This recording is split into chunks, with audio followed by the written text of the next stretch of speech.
Sekarang ni anda berada di bengkel enjin Pusat Pengembangan Perikanan Teknologi Gelugur.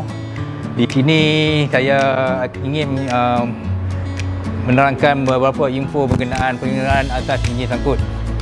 Diharap segala info-info ini dapat memberi manfaat kepada semua.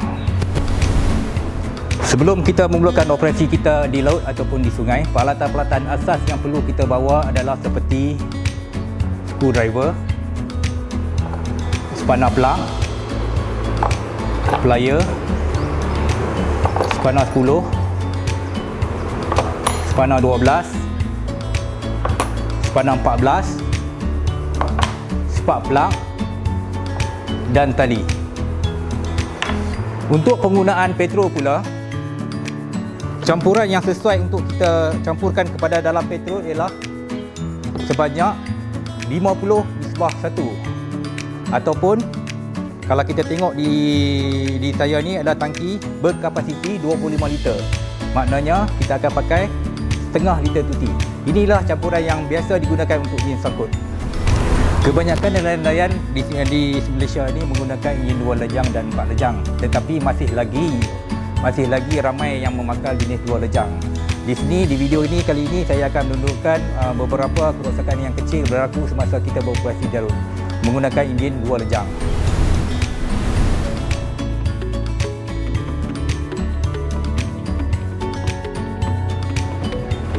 Di antara masalah-masalah yang sering berlaku ialah seperti tali kita putus. Okey, masalah ini boleh kita atasi semasa kita beroperasi di laut.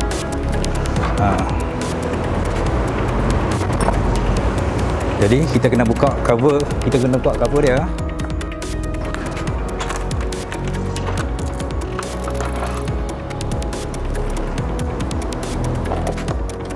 Jadi penggunaan tali pun penting apabila yang masa-masa kita bawa tadi. Dia boleh menghidupkan tanpa menggunakan starter kita. Cara dia, kita lekatkan kepada flywheel.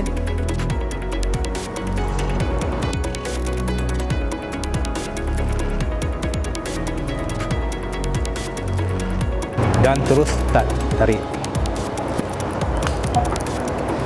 Tarik. Apabila ini hidup, okey, tuan-tuan bolehlah membaikinya di darat kalau tuan-tuan tidak mampu melakukannya di atas laut. Di sini saya ingin tunjukkan cara-cara bagaimana cara untuk memasang tali seperti ini. Sebab benda ni memang selalu berlaku pada nelayan-nelayan kita. Okey, antara sebab-sebab berlaku kerosakan pada tali ialah putus. Sama ada tali kita putus ataupun spring kita tercabut.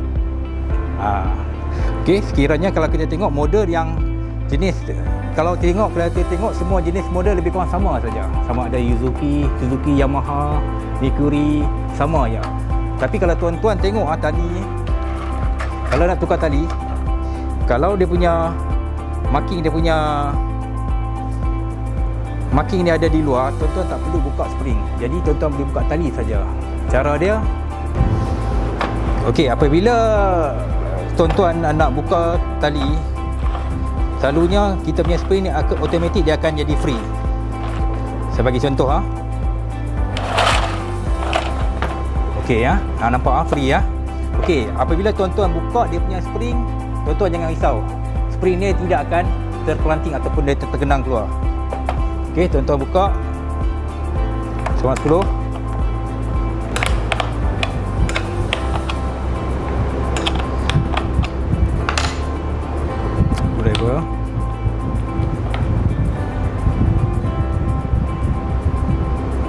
Tuan-tuan tak boleh risau sebab komponen ni cukup simple saja. Baik mana-mana enjin pun tetap sama juga. Skru. Okey. Spring. Okey, kalau spring kita tidak tenang keluar ataupun tidak patah, tuan-tuan tak perlu buka spring. Jadi tuan-tuan kena tukar tali saja. Okey, tali kalau tuan-tuan tengok, nampak? Untuk model yang kita tunjukkan ni, tali dia simpulan dia di dalam. Jadi terpaksa kita buka cover spring. Kalau yang mana simputannya di luar, tuan-tuan tak payah buka cover spring dia tu. Okey, kalau tengok je ni, Okey, kita tengok tali, contohnya tali kita putus. Okey, dan satu lagi saya nak terangkan penggunaan tali ni ya. Okey, tali ni kita pun dia ada penjagaan dia juga. Contoh dia, kita perlulah geriskan dia supaya dia lebih licin dan lebih lancar apabila kita tarik. Dan apabila tuan-tuan tengok kalau kering yang grease semua tak ada, memang dia akan cepat reput. Okey, penggunaan tali kalau kita tengok. Okey, contoh dia lebih kurang sedepa. Tuan-tuan boleh guna juga dalam setengah depa, tapi bila tuan-tuan tarik, tuan-tuan akan jadi terhadlah pergerakan tangan tuan-tuan. Jadi pergerakan tangan tuan-tuan akan jadi terhad. Jadi kalau boleh kita buat sepanjang, jangan terlampau panjang. Kalau terlampau panjang, tali kita akan lekat pada tepi ini. Jadi bila kita tarik, dia tidak akan lancar. Okey, saya akan tunjuk contoh dia. Okey, yang ni saya cuma permatikan tali. Okey, saya masuk lubang. Kemudian saya masuk balik dalam kita punya lubang spring. Okey, lubang dalam. Okey, kemudian sampai ke pemegang dia. Dan pemegang dia, penarik dia ni kita matikanlah. Saya tunjuk tu Okey, saya tunjuk. Okey, tuan-tuan tengok. Okey, saya permatikan sini. Kemudian saya masuk ke dalam ni balik. Okey, jadi kita dah pasang tali ya. Okey, kemudian kita akan masukkan balik ke dalam kita punya cover dia.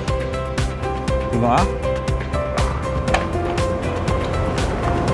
Okey, untuk cara pemasangan cover ni, spring ni, kita tengok sama ada kita pusing ke kiri ataupun ke kanan. Mana kita nak buat? Okey, saya tengok saya pusing ke kanan dulu tak ada tindak balas. Okey, kemudian saya pusing balik ke kiri.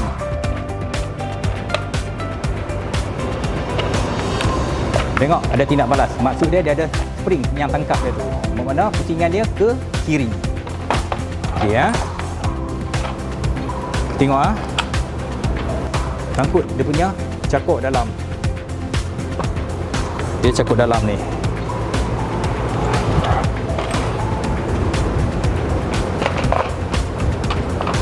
Sampai dia betul-betul lekat Kita dah tengok dalam spring, kita masukkan ni dulu. Dan tadi kita buka.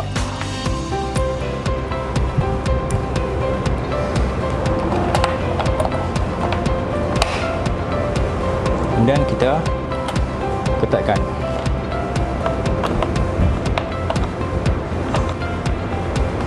Okey sekarang saya tengok macam mana kita nak kunci balik dia punya spring.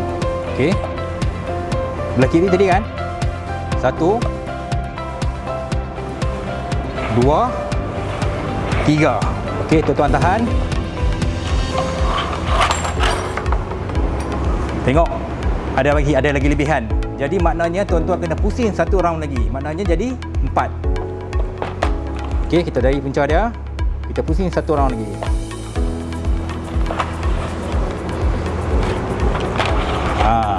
Okey. Dia sudah dapat. Okey.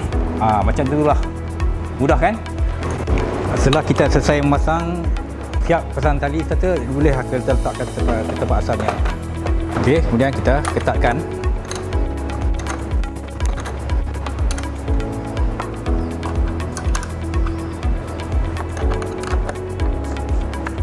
Okey. Kemudian kita test. Okey. Akhir kata, segala maklumat-maklumat, penerangan dan informasi-informasi yang kita terangkan dalam video ini dapat memberi manfaat kepada semua, terutama kepada nelayan-nelayan di luar sana. Dan tak lupa, Jabatan Perikanan Malaysia ada menyediakan khusus latihan sangkut jangka pendek untuk kita belajar tentang berkenaan dengan enjin sangkut. Dan segala pertanyaan tuan-tuan bolehlah hubungan seperti di bawah ini.